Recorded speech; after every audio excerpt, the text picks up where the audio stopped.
core unit of production, I guess you'd call it, is the finished consultant episode, the FCE. That's it. And for you, the listener, that FCE is the billable event. It's how the NHS gets its funding for a patient's care. So volume is key. Our research shows the general baseline is, what, about 30 FCEs a day? 30, yeah. But that number, I mean, it means almost nothing once you dig in. How so? Because the targets vary so wildly depending on the complexity. If a coder is working on, say, really high complexity cases, think long ICU stays, that target just plummets. It can drop to maybe 8 to 16 charts a day. Only 8? Wow. But then you flip it, look at very low complexity work, outpatient clinics, certain ancillary services, things that are very routine. Those targets can just soar. We're talking 200, 300, sometimes even up to 480 accounts in a single day. That's a massive spectrum. It's 30 times wider than that baseline number suggests. Exactly. When you see that, you realize clinical coding isn't one job. It's like 6 or 7 different jobs defined by the patient's journey.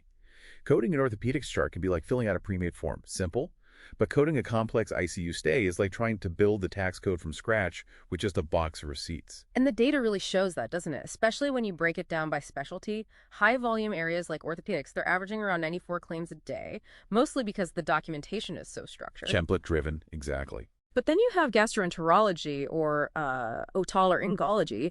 They're down at 31 to 39 charts a day. Because the coders are wading through these long narrative reports just to find the right diagnostic pathway. It just goes to show even the best coders are often stuck, bottlenecked by things they can't control. Speaking of things they can't control, the tech, the electronic patient record system they have to use.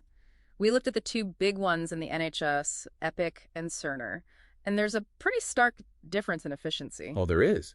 The data suggests Epic is, well, just better for coders. Its API calls, so the time it takes the system to fetch data, are 20 to 30% faster. And why does a small technical detail like that matter so much? Because less waiting and less manual data entry means you can process claims faster. It's a direct line to maximizing revenue for the trust under the national tariff system, a huge financial lever. But all that volume, all that speed, it's useless if it's not accurate. Absolutely. The quality mandate is incredibly strict. There's a national standard of 90% minimum accuracy for primary diagnoses and procedures. And if you don't meet that, or the annual FCE volume, which is what, 7,000 or so? Then you can end up in formal capability procedures.